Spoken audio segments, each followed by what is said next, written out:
വീണ്ടും പാമ്പ് വില്ലനായിരിക്കുകയാണ്. ഒരു കൊച്ചുകുട്ടി കൂടി വീട്ടിനുള്ളിൽ പാമ്പ് കടിയേറ്റ് മരിച്ചു.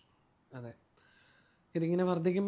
ഇതിങ്ങനത്തെ ഈ പാമ്പ് കടി മരണങ്ങൾ വർദ്ധിക്കുന്നതോറും സത്യം പറഞ്ഞാൽ നമുക്കും ഒരു പേടിയുണ്ട്. നമ്മൾ ഈ എവിടെ ആണെങ്കിലും നമ്മൾ സുരക്ഷിതമല്ല എന്നുള്ളതിൻ്റെ ഒരു ഉദാഹരണം. അതേപോലെ നമ്മൾ എത്രത്തോളം കരുതലെടുത്തിരിക്കണം എന്നുള്ളതിൻ്റെ കൂടി ഒരു കുറച്ച് ഒരു ഉദാഹരണമായിരുന്നു ഇപ്പം ഈ വർദ്ധിച്ചു വന്ന സംഭവം കൂടി. അതായത് നമ്മൾ ആ അൽജോ എന്ന് പറയുന്ന ആ കുട്ടിയുടെ തൃശ്ശൂരിൽ ആ ഒരു സമയത്ത് തന്നെ വളരെയധികം ചർച്ച ചെയ്ത ഒരു വിഷയമാണ് ഈ പാമ്പ് കടിയേറ്റുള്ള മരണം. അപ്പം വിഷപ്പാമ്പുകളാണ് കൂട്ടത്തോടെ വീടുകൾക്കുള്ളിൽ, വിഷമില്ലാത്ത ഇനം പാമ്പുകൾ വീട്ടിനകത്ത് കയറുന്ന പാമ്പുകളുണ്ട്. ചുവർ പാമ്പെന്ന് പറഞ്ഞൊരു പാമ്പുണ്ട്. അത് വീട്ടിനുള്ളിൽ കയറി, അതിന് വിഷമില്ല, ഒട്ടും വിഷമില്ല, നോൺ വെനമസ് ആണ് ആ പാമ്പുകൾ. പക്ഷെ ഇന്നിപ്പോൾ ഏറ്റവും അവസാനമായിട്ട് ചിറയങ്കിയിലാണ് 8 വയസ്സുള്ള ദക്ഷീൽ എന്ന ആ കുട്ടിയുടെ പേര്. അച്ഛൻ്റെ അമ്മയുടെ ഒപ്പം കിടന്നുറങ്ങിയ കുട്ടിയാണ്. ആ കുട്ടിയെയാണ് എന്തോ കടിച്ചത്, കാലിൽ എന്തോ കടിച്ചപ്പോഴേ അവർ താലൂക്ക് ആശുപത്രിയിൽ എത്തിച്ചു. താലൂക്ക് ആശുപത്രിയിൽ നിന്ന് അവർ പ്രഥമ ശുശ്രൂഷ നൽകി തിരുവനന്തപുരം മെഡിക്കൽ കോളേജിലോട്ട് കൊണ്ടുവരുന്ന വഴിക്കാണ് ഈ കുട്ടി മരിക്കുന്നത്. അതിനെ തുടർന്ന് വീടിനകം പരിശോധിച്ചപ്പോഴാണ് മൂർഖൻ പാമ്പിനെ കണ്ടെത്തുന്നത്. ഇത് മൂർഖൻ പാമ്പാണ് കടിച്ചത്. ഈ തൃശ്ശൂർ 2 കുട്ടികളെ, അനോഷിനെയും അൽജോയെയും കടിച്ചത് ക്രേറ്റ് ഇനത്തിൽപ്പെട്ട പാമ്പായിരുന്നു. വെള്ളിക്കെട്ടൻ എന്ന് പറയും, നമ്മുടെ നാട്ടിൽ ശങ്കുരൻ എന്നൊക്കെ പറയും. അതിൻ്റെ ഒരു പ്രത്യേകത എന്താണെന്ന് വെച്ചാൽ ഇത് കടിച്ചാൽ അറിയില്ല, ദംശനമേറ്റ പാട് കാണില്ല. വിഷം ശരീരത്തിൽ മൊത്തം വ്യാപിച്ചതിന് ശേഷം ലക്ഷണങ്ങൾ വരുമ്പോൾ മാത്രമാണ് അതറിയാൻ പറ്റും. പക്ഷെ മൂർഖൻ കടിക്കാൻ വേദനയുണ്ട്. ആ വേദന കാരണമാണ് ചാടി എണീറ്റ് മറ്റേത് കുട്ടികൾ 2 ഹാളിൽ കിടന്നുറങ്ങിയ കുട്ടികളായിരുന്നു. അവർ തണുപ്പ് തേടി ഹാളിൽ കിടന്നുറങ്ങി. അപ്പോൾ അങ്ങനെ വന്ന ആ കുട്ടികളെയാണ് അന്ന് പാമ്പ് കടിക്കുന്നത്. പക്ഷെ ഇത് ഏറെ വേദനിപ്പിക്കുന്ന ഒരു അനുഭവം എന്ന് പറയുന്നത് ഇതെല്ലാം കുട്ടികളാണ് ഇതിനിതായി മരിക്കുകയും ചെയ്യുന്നത്. അപ്പം അതും കൊച്ചു കുട്ടികൾ. അപ്പോൾ അത് വല്ലാത്തൊരു മാനസികാവസ്ഥയാണ്. ഈ തിരുവനന്തപുരം ജില്ലയിൽ തന്നെ ഒരു വീട്ടമ്മ കിണറിൻ്റെ സൈഡിൽ നിന്ന് പാമ്പ് കടിയേറ്റ് വെച്ചു. കാരണം നമുക്കറിയാം ഇതെല്ലാം ഈ തണുത്ത പ്രതലം നോക്കി വരികയാണ്. ഇപ്പോൾ ഞാൻ ഇന്നലെ കുറേ നേരം കാറിൽ സഞ്ചരിച്ച ശേഷം വെളിയിൽ ഇറങ്ങി നിന്നപ്പോൾ ഒരു വല്ലാത്ത ഒരു ചൂടാണ് നമുക്ക് അനുഭവം, വല്ലാത്ത ഒരു ചൂട്. ഞാനിങ്ങനെ ഒരു ചൂട് അനുഭവിച്ചത് തമിഴ്നാട്ടിലാണ്. തമിഴ്നാട്ടിൽ ഇത്തരം ചൂട് സ്വാഭാവികമായിട്ടും ഉള്ളതാണ്. തമിഴ്നാടിൻ്റെ ഒരു ഭൂപ്രകൃതി അനുസരിച്ച് ഇത്തരം ഒരു ചൂടുണ്ട്. ആ ചൂടിനെ അതിജീവിക്കാൻ ആ നാട്ടുകാർക്ക് പറ്റും. അവരുടെ ശരീരഘടനയൊക്കെ അങ്ങനെ നമുക്കറിയാമല്ലോ. ഓരോ പ്രദേശത്തിനും അനുസരിച്ചുള്ള ആളുകളാണ് ഓരോ പ്രദേശത്തും ഉണ്ടാവുക. അപ്പോൾ ഓരോ ഭൂഖണ്ഡങ്ങളിലാണെങ്കിലും അങ്ങനെയാണ്. ഇപ്പം ചൈനക്കാരെ പോലല്ലോ ഇന്ത്യക്കാർ, ജപ്പാൻകാരെയും കൊറിയക്കാരെയും ചൈനക്കാരെയൊക്കെ വേറൊരു രീതി. അവർ ആ ഒരു നമ്മുടെ ഇന്ത്യ തന്നെ നോക്കുകയാണെങ്കിൽ രാജസ്ഥാനിലെ ചൂട് കൂടിയ. അതെ, അപ്പം നമുക്ക് അതുപോലെ തമിഴ്നാട്ടിൽ ഇതുപോലെ ചൂടാണ്, കടുത്ത ചൂട്. ഞാനത് രാമേശ്വരത്ത് പോയ വഴിക്ക് ഞാനിങ്ങനെ വണ്ടി ഓടിച്ചു പോകുമ്പോൾ ഒന്നാമത് മൂത്രം ഒഴിക്കാമെന്ന് വിജനമായ ഒരു സ്ഥലത്ത് നിർത്തി ഇറങ്ങുമ്പോഴാണ് നമ്മളെ പെട്ടെന്ന് ഇങ്ങനെ ഒരു ചൂട് വന്നങ്ങ് പൊതിയുന്നെന്ന് പറഞ്ഞാൽ ഒരു രക്ഷയില്ല. നമ്മളാകെ കരിയുന്ന ഒരു അവസ്ഥയിലേക്കാണ്. ഏതാണ്ട് അതേ അവസ്ഥയിലേക്കാണ് കേരളത്തിൻ്റെ കാലാവസ്ഥ വന്നിരിക്കുന്നത്. ഇത് എൽ നീനോ പ്രതിഭാസമാണെന്ന് പറയുന്നു. നമുക്കറിയാം, നമ്മൾ നേരത്തെയൊക്കെ സംസാരിച്ചിട്ടുള്ളതുപോലെ ഈ ചൂടെന്ന് പറയുന്നത് നമ്മൾ മനുഷ്യരെക്കാൾ താങ്ങാൻ കഴിയാത്തത് പക്ഷികൾക്കും മൃഗങ്ങൾക്കും ഈ ഇഴജന്തുക്കൾക്കും ഒക്കെയാണ്. ഈ പിന്നെ എത്രത്തോളം നമ്മൾ അനുഭവിക്കുന്നോ അത്രത്തോളം തന്നെ ഈ ജീവികളും അനുഭവിക്കുന്നുണ്ട്. പ്രത്യേകിച്ച് ഇപ്പോൾ പലർക്കും എന്താണ് ഒരുപക്ഷെ ചൂട് കൊണ്ട് ചിലർ, ഞാൻ ഈ സോഷ്യൽ മീഡിയയിലൊക്കെ ചിലരുടെ കുറിപ്പുകളും കാര്യങ്ങളൊക്കെ വായിക്കാറുണ്ട്. അപ്പം ചിലർ എന്താണ് ഒരു രസകരമായിട്ട് എന്നുള്ള രീതിയിൽ പലരും പറയുന്നൊരു സാധനം, അവർ വീടിനുള്ളിൽ നിന്ന് പുറത്തിറങ്ങി വിരിച്ച് വെറുതെ നിലത്ത് കിടക്കുന്ന ആളുകളുണ്ട്, ചൂട് കാരണം കിടക്കുന്നു എന്ന് പറഞ്ഞാൽ അവർ തമാശ രൂപേണെ കുറിച്ച പല പോസ്റ്റുകളും ഞാൻ കണ്ടിട്ടുണ്ട്. പക്ഷേ ഇത്തരം സംഭവങ്ങൾ കാണുമ്പോൾ അതിലൊരു അപകടം, നല്ല രീതിയിൽ അപകടം ഒളിഞ്ഞിരിക്കുന്നുണ്ടെന്നുള്ളത് വ്യക്തമാണ്. ഇപ്പോൾ പണ്ടൊക്കെ എന്ന് പറഞ്ഞാൽ നമ്മുടെ വീടുകളിലേക്ക് പാമ്പ് കയറുന്നത് കുറവാണ്. കയറത്തില്ലെന്നല്ല, വീടിൻ്റെ ഈ തേക്കാത്ത വീടിൻ്റെ ഭിത്തിക്കകത്തൊക്കെ പാമ്പ് കയറിയിരിക്കുമായിരുന്നു. ഇപ്പോൾ ഉള്ള പ്രശ്നം എന്താണെന്ന് വെച്ചാൽ നമ്മുടെ വീടുകളെല്ലാം ടൈലാണ്. പണ്ട് ചാണകം മെഴുകിയ തറയാണ്, അല്ലെങ്കിൽ സിമെൻറ്റ് തറയാണ്. ചാണകം മെഴുകിയ തറയായിരുന്നു കൂടുതലും. നമ്മുടെയൊക്കെ വീടുകളിൽ ചാണകം മെഴുകി, എത്ര വലിയ കൊട്ടാരമാണെന്ന് പറഞ്ഞാലും അതിനകത്തെ വീടുകളുടെ തറ മുഴുവൻ മണ്ണ് കൊണ്ടുണ്ടാക്കിയിട്ട് ചാണകം മെഴുകിയത്. പക്ഷേ ഇപ്പോഴത്തെ എന്താണെന്ന് വെച്ചാൽ ടൈലാണ്. ടൈലിനാണ് നമ്മൾ പോലും നിലത്തിറങ്ങി കിടക്കുന്ന ടൈലിൽ നിന്ന് നമുക്കൊരു തണുപ്പ് കിട്ടും, അല്ലേ? അതിനു വേണ്ടിയാണ്. അപ്പോൾ അങ്ങനെയാണ് ഈ പാമ്പുകൾ ഈ ടൈലിലേക്ക് വരുന്നത്. ഇത് തണുപ്പ്, പ്രത്യേകിച്ച് ഇത് മിക്കതും ഇത് കയറുന്നത് ഈ ബാത്റൂമിനകത്തു കൂടിയായിരിക്കും. നമ്മൾ എക്സോസ്റ്റ് പൈപ്പ് വെച്ചിട്ടുണ്ടല്ലോ, അല്ലാതെ താഴെയുള്ള പൈപ്പിന്റെ കണക്ഷൻ. അതിനകത്തൂടെ കയറി വരുന്നത്. അപ്പോൾ ഈ കയറുമ്പോൾ ഈ ബാത്റൂമിനകത്ത് പൊതുവെ തണുപ്പാണല്ലോ, അതുകൂടെ വീട്ടിലോട്ട് കയറും. അപ്പം പല ആൾക്കാർക്കും ഒരു ധാരണയുണ്ട് ഈ പാമ്പ് ടൈലിൽ കൂടി സഞ്ചരിക്കുകയില്ല. ധാരണ ഞാൻ കണ്ടിട്ടുള്ളതിൽ ഈ ടൈലിലൂടെ പാമ്പ് പോകുമ്പോൾ ഈ ആ ഒരു സാധാരണ ഇഴഞ്ഞു പോകുന്നതിന് അത്രയും ഫ്ലോയിലാണ് പോകുന്നത് കണ്ടിട്ടില്ല. പക്ഷെ തെന്നി ഇങ്ങനെ പിടഞ്ഞു പോകുന്നത് കണ്ടിട്ടുണ്ട്. അപ്പോൾ അതാണ് ജീവികളുടെ ഒരു അതിജീവന രീതി. അതെന്താണെന്നറിയോ? പാമ്പുകൾ നേരെ ഈ മൂലയ്ക്ക് പോകും.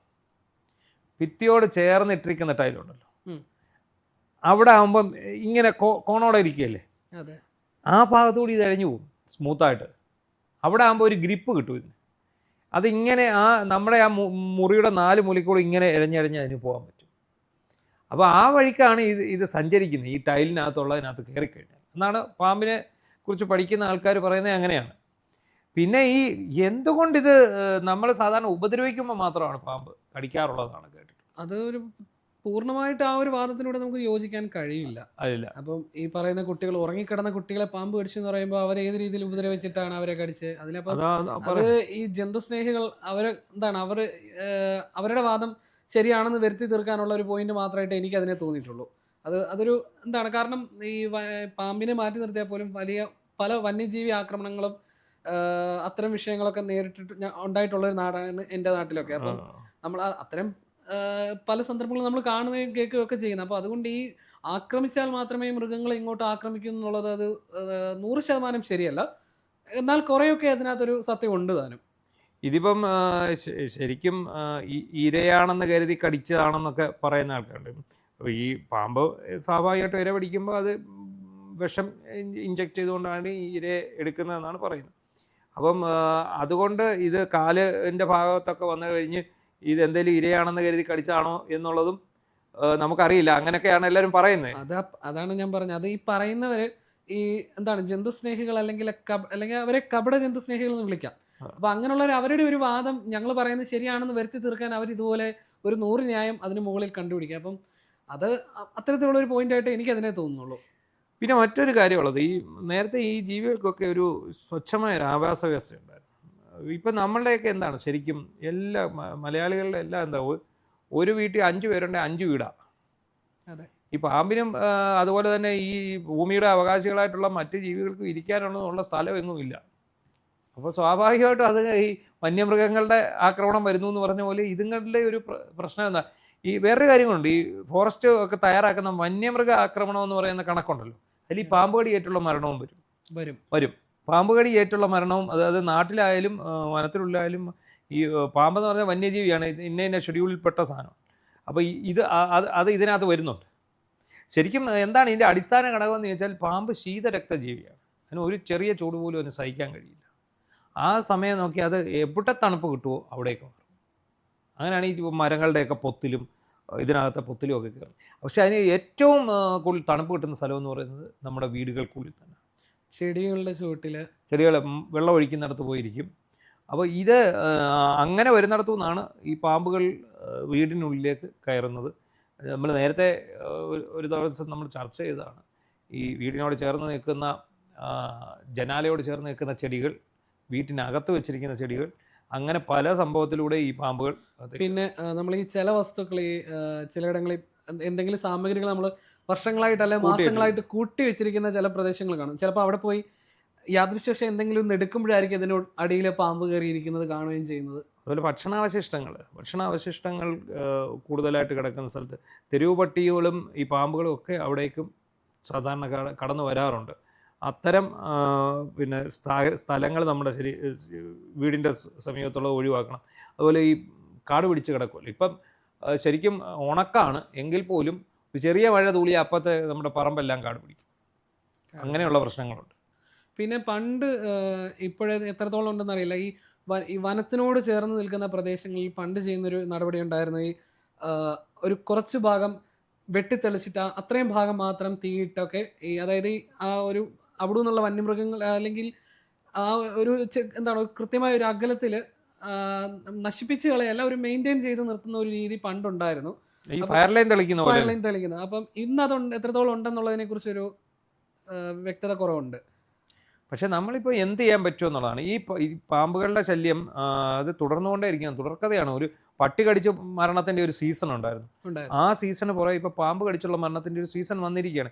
ഇടിമിന്നലേറ്റുള്ള മരണത്തിൻ്റെ ഒരു സീസണുണ്ട്. അപ്പോൾ ഇതിനകത്ത് കാര്യം എങ്ങനെ നമുക്ക് ഇവയെ അതിജീവിക്കാമെന്നുള്ളതിനെക്കുറിച്ച് നമ്മൾ കുറച്ച് ശ്രദ്ധ ചെലുത്തുക എന്നുള്ളതല്ലാതെ വേറെ മാർഗ്ഗം വേറെ മാർഗം നിലവിലില്ല. വീടിൻ്റെ പറമ്പും മറ്റും വൃത്തിയാക്കിയിടുക, വീടിനകം മുഴുവൻ നന്നായിട്ട് പരിശോധിക്കുക. പിന്നെ ഈ ജനാലകൾ തുറന്നിടാൻ നമുക്കിപ്പോൾ കിടക്കാൻ പറ്റില്ല. അല്ലെ നമ്മളെല്ലാവരും എ സി മേടിക്കാൻ തക്ക സമ്പന്നരല്ല. ഇനി എ സി മേടിച്ചാൽ പോലും ഈ എ സിക്ക് കറണ്ട് ചാർജ് കൊടുക്കുമ്പോൾ നമ്മൾ താനെ എ സി ഓഫ് ചെയ്യും. അതെ. ഇപ്പം ഇത്തരം ഈ പാമ്പുകൾ ഇരിക്കുന്ന സന്ദർഭം പറഞ്ഞപ്പോൾ തന്നെ എനിക്കറിയാവുന്ന ഞങ്ങളുടെ നാട്ടിൽ ഒരു സംഭവം ഉണ്ടായത്, കിടക്കുന്ന തലയിണയുടെ അടിയിൽ പാമ്പ് കയറിയിരുന്ന ചില അവസ്ഥകളുണ്ട്. അപ്പം നമ്മൾ ഈ പറയുന്ന പോലെ ബാക്കിയുള്ളിടങ്ങളിൽ മാത്രമല്ല, ഈ ജീവി എവിടെ വേണമെങ്കിലും കയറിയിരിക്കും. അതുകൊണ്ട് അത്രയും ശ്രദ്ധ കൊടുക്കുക എന്ന് മാത്രമേ ഉള്ളൂ. ഞാൻ ഈ പറഞ്ഞ സംഭവത്തിൽ ഒരു വിഷമുള്ള പാമ്പായിരുന്നു ഈ തലയിണയ്ക്കടിയിൽ കയറിയിരുന്നത്. അന്ന് നമ്മൾ പിന്നെ സ്ഥിരം നമ്മൾ ഈ കിടക്ക വിരിച്ചെല്ലാം വൃത്തിക്ക് എടുത്ത് നോക്കുന്നത് കൊണ്ട് മാത്രം അന്ന് വലിയൊരു അപകടത്തിൽ നിന്ന് രക്ഷപ്പെട്ടു. ഇല്ലെങ്കിൽ ജീവൻ വരെ നഷ്ടപ്പെടാവുന്ന ഒരു സാധ്യതയായിരുന്നു അത്. അപ്പം നമ്മൾ നമ്മുടെ കിടക്ക പോലും ഒട്ടും ഈ സുരക്ഷിതമല്ല എന്നുള്ളതിന്റെ ഒരു തെളിവ്. അതാണല്ലോ അവിടെ സംഭവിച്ചത്. ആ കുട്ടികൾക്കൊക്കെ സംഭവിച്ചത്, ഇന്നലെ സംഭവിച്ചത് അത് തന്നെയാണ്.